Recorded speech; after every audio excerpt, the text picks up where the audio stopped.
వరి ధాన్యం 500 బోనస్ ఇచ్చినాము, మన దగ్గర లెక్క ఉంది. వరి ధాన్యాన్ని కూడా తెప్పిస్తాం. ఇప్పుడు చాలామందికి ఒకటి ఏంటంటే రైతు భరోసా రాలేదు ఉండవు. 3 ఎకరాల వరకు రైతు భరోసా ఇచ్చినాం. తర్వాత నిన్న ఏదో అర్ధ ఎకరంలో కూడా కొన్ని కారణాలు చేత అటు ఇటు ఆగిపోయిందంటే అది మళ్ళీ సరి చేసినాడు. సో ఈ మార్చి 31 వరకు మొత్తం రైతు భరోసా మార్చి 31 వరకు కంప్లీట్ చేయాలని లక్ష్యంగా పెట్టుకున్నారు. మార్చి 31 వరకు కంప్లీట్ చేస్తాం. ఇది రైతు భరోసా 6,000 చొప్పున. అందుకనే రైతాంగానికి సంబంధించి ఇన్ని కార్యక్రమాలు ఒక్క సంవత్సర కాలంలో, సంవత్సరం 15 నెలల్లో ఇంత పెద్ద ఎత్తున చేసినటువంటి ప్రభుత్వం ఈనాటి కాంగ్రెస్ పార్టీ ప్రభుత్వం, రేవంత్ రెడ్డి గారి నాయకత్వంలో ఉన్నటువంటి ప్రతిపక్షాలు అదే పనిగా కావాలని ముఖ్యమంత్రి గారిని అప్రదిష్ట పాలు చేయడానికో లేకపోతే ఈ ప్రభుత్వాన్ని అప్రదిష్ట పాలు చేస్తున్నటువంటి ప్రయత్నాలే తప్ప నిజంగా వాళ్ళకు ఎక్కడ కూడా చిత్తశుద్ధి లేదు. వాళ్ళ గతంలో చేసిన మాకంటే ఎక్కువ ఏం చేయలేవాళ్ళు. అందుకనే ఇవాళ ఎస్ఎల్బీసీ టన్నల్ మాట్లాడతాడు. ఎస్ఎల్బీసీ టన్నల్ మీద ఇవాళ కేటీఆర్ మాట్లాడుతూ క్యాబినెట్ బాధ్యత వహించాలని. నిజంగా ఎస్ఎల్బీసీ ఇవాళ మూలబడడానికి కానీ ఇవాళ ఎస్ఎల్బీసీ కూలిపోవడానికి ఎవడైనా కారణమైతే అది కేసీఆరే, టీఆర్ఎస్ పార్టీ ప్రభుత్వమే. ఒక ఇల్లు కడుతున్నాం మనం, ఆ ఇల్లును కట్టేటప్పుడు పూర్తి ఒకటేసారి మొత్తం నిర్మాణం జరిగితేనేమో ఆ ఇల్లు కంప్లీట్గా మంచిగా ఉంటుంది. లేకపోతే నువ్వు ఇల్లు కట్టేసి స్లాబ్ వేసేసి మొత్తం వదిలిపెట్టేసినావు అనుకో, 5 ఏళ్లలో అది కూలైపోతుంది. సిమెంటు దాంట్లో అది చేయరు ఇది చేయరు, దాని స్వచ్ఛత దెబ్బతిరిపోతుంది. నువ్వు 10 సంవత్సరాల్లో మా ఎస్ఎల్బీసీని పూర్తి చేయకపోవడం వల్ల 10 సంవత్సరాల్లో కనీసం కరెంటు బిల్లు 50 కోట్లు 100 కోట్లు కరెంటు బిల్లు ఉంటే కరెంటు బిల్లు కట్టలేదు. కరెంటు బిల్లు కట్టి ఉంటే అది వాటర్ డీవాటరింగ్ అయ్యేది. అంటే వాటర్ ఎప్పటికప్పుడు బయటకు తీసేసేవాళ్ళు. అప్పుడు ఎప్పుడు నీళ్ళు నిలవకుండా ఉంటే బయట తీసేస్తే ఈ ప్రమాదం లేదు ఇవాళ. కానీ నువ్వు కేవలం ఇవాళ వాటర్ని కరెంటు బిల్లు కనీసం 100 కోట్లు కరెంటు బిల్లు కట్టలేక ఇవాళ డీవాటరింగ్ చేయడం వల్ల ఇవాళ మొత్తం ఉన్నటువంటి ఆ నీళ్ళతోటి అక్కడ మొత్తం కూడా మెత్తటి మట్టి కావడం వల్ల లూజ్ సాయిల్ అయిపోయి ఇవాళ కూలిపోయేటటువంటి కూలిపోయిందంటే జస్ట్ కూలిపోలే, టన్నల్ కూలిపోలే. సో జస్ట్ సైడ్లో ఉన్నటువంటి మట్టి బాగా లూజ్ అయిపోయి జారి కింద వచ్చింది. అందులో నీళ్ళు అవన్నీ రావడం. అందుకే ఈ ఎస్ఎల్బీసీ ఏమంటుందని ఎస్ఎల్బీసీ యొక్క ప్రమాదానికి కారణం కేసీఆర్, టీఆర్ఎస్ పార్టీ ప్రభుత్వం. నిజంగా నైతిక బాధ్యత, సిగ్గు, శరం ఉంటే కేటీఆర్ కానీ వాళ్ళ కుటుంబాన్ని కానీ నల్లగొండ జిల్లాని ఎడారిగా మార్చేటువంటి ప్రయత్నం చేసినారు. మీ ప్రభుత్వంలో మా డిండి లిఫ్ట్ స్కీమ్, ఏదుళ్ళ నుంచి డిండి లిఫ్ట్ స్కీమ్ని అనేక సంవత్సరాలు పోరాటం చేసినా మీరు కావాలని మూలపడేసినారు. ఇవాళ మా ప్రభుత్వం, మా ముఖ్యమంత్రి గారు, మా ఇరిగేషన్ శాఖ మంత్రి గారు ఇవాళ చిత్తశుద్ధితోటి ఇవాళ మేము 1800 కోట్ల రూపాయలతోటి ఇవాళ మంజూరు ఇచ్చినాం, జియో ఇచ్చినాం. ఈ 2-3 రోజుల్లో టెండర్ కూడా పిలుస్తున్నాం. డిండిది కూడా, డిండి ఎత్తిపోతులు కూడా పూర్తి చేస్తాం. ఎస్ఎల్బీసీలో ఇప్పుడు చాలామందికి అనుమానాలు, అపోహలు ఉన్నాయి. అది ముందు పోతుందో పూర్తి పోదు. మొన్న ముఖ్యమంత్రి గారు రివ్యూ పెట్టిండు అక్కడ ఎస్ఎల్బీసీలో, నేను కూడా పోయినాను. అక్కడ ఉన్నటువంటి చాలా పెద్ద టెక్నీషియన్స్ అంతా వాళ్ళు చెప్పేది ఏంటంటే ఇదంతా క్లీన్ అయిపోయిన తర్వాత, ఇది మొత్తం క్లీన్ చేసేసిన తర్వాత తప్పకుండా ఆ వర్క్ ముందుకు పోవడానికి అన్ని అవకాశాలు పరిశీలిస్తూ ఉన్నారు. డెఫినెట్గా పూర్తి చేస్తాం.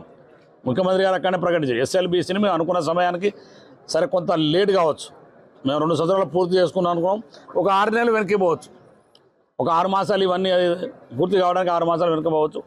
బట్ అల్టిమేట్గా ఎస్ఎల్బీసీ టన్నలు అదేవిధంగా డిండి లిఫ్ట్ స్కీమ్ ఈ 2 కూడా పూర్తి చేస్తాం.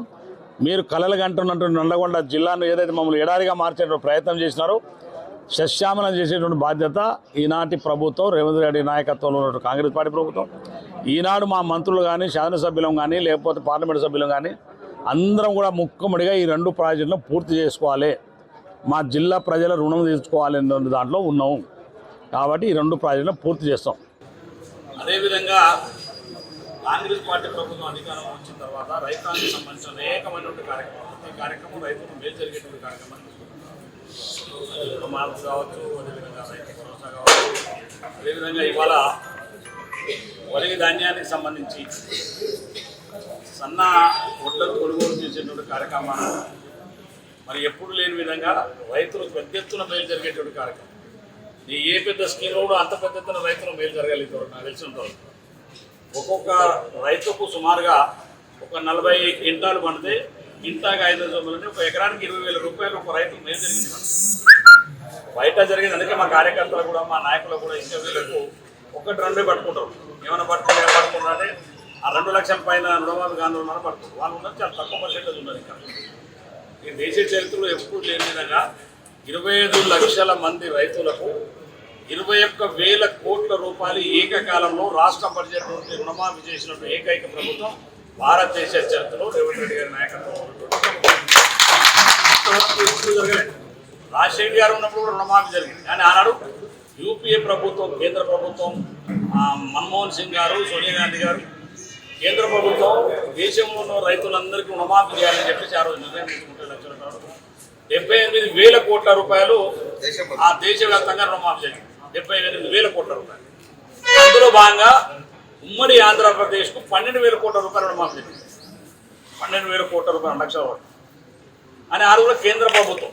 రాజశేఖర్ గారు కొంతమందికి రైతులు, నిజమైన రైతులు పాపం వాస్తవం బ్యాంకులో లోన్ అప్పు తీసుకుని వాళ్ళు కట్టుకున్నా కానీ వాళ్ళకి మనం న్యాయం చేయలేదు. 5,000 మాత్రమే ఈ రాష్ట్ర బడ్జెట్ నుంచి ఇచ్చినాం. ఇచ్చేదంతా కేంద్ర ప్రభుత్వం ఇచ్చినట్టు రుణమాఫీ 5,000 ఇచ్చిన గౌరవం కోసం. అదే మా 5,000 మన గౌరవంగా వాళ్ళు కట్టేది మన గౌరవం అర్థం. కానీ ఇవాళ రేవంత్ రెడ్డి గారి యొక్క సాహసం ఈ రాష్ట్ర ఆర్థిక పరిస్థితులు ఇబ్బందులు ఉన్నా ఇచ్చిన మన రాహుల్ గాంధీ వరంగల్లో ఇచ్చిన మాట నిలబెట్టాలన్న ఆలోచనతోటి ఇవాళ ఇన్ని 21,000 కోట్ల రూపాయలు 25 లక్షల కుటుంబాలకు ఇలా ఈ రుణమాఫీ చేసిన కనుక ఈ ప్రభుత్వాన్ని మీరు గతంలో కూడా చూసారు. టీఆర్ఎస్ పార్టీ కూడా రుణమాఫీ చేసింది, 15 చేసింది. 15 లక్షల రుణమాఫీ కాలే, మిత్రులు మాత్రం రుణమాఫీ.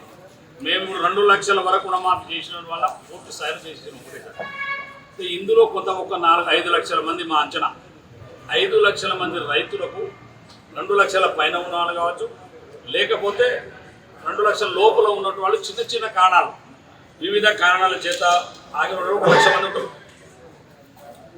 2 లక్షల లోపల ఉన్న రైతాంగం మాఫీగా ఉన్నటువంటి వాళ్ళు 1 లక్ష మంది ఉంటారు. వాళ్ళు వివిధ కారణాల, కొన్ని టెక్నికల్ ప్రాబ్లమ్స్, వివిధ కారణాల చేత వాళ్ళకు మాత్రమే రుణమాఫీ కాలేదు. మిగతా వాళ్ళందరూ కూడా 2 లక్షల పైన ఉన్నారు. మేము ఇచ్చిన మాట 2 లక్షలు ఉన్నటువంటి వాళ్ళకి తప్పకుండా రుణమాఫీ చేస్తామని చెప్పినాం.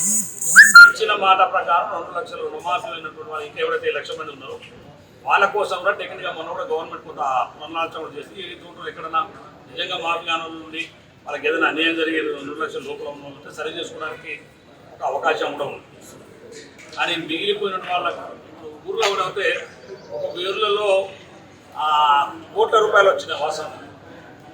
ఒక ఊర్లో రైతాంగాన్ని రుణమాఫీ చేసింది నేను. అందుకే మా నియోజకవర్గానికి సంబంధించి ఉదాహరణ కొండమల్లిపల్లికి సంబంధించినటువంటి ఎంతమంది రైతులకు రుణమాఫీ అయింది, ఎవరెవరు ఆ రైతులు లిస్ట్ అవుట్ చేయమని చెప్తున్నాం.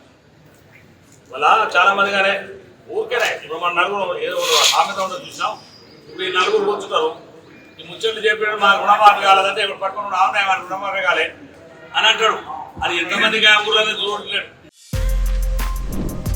For more videos like this, subscribe Big TV channel.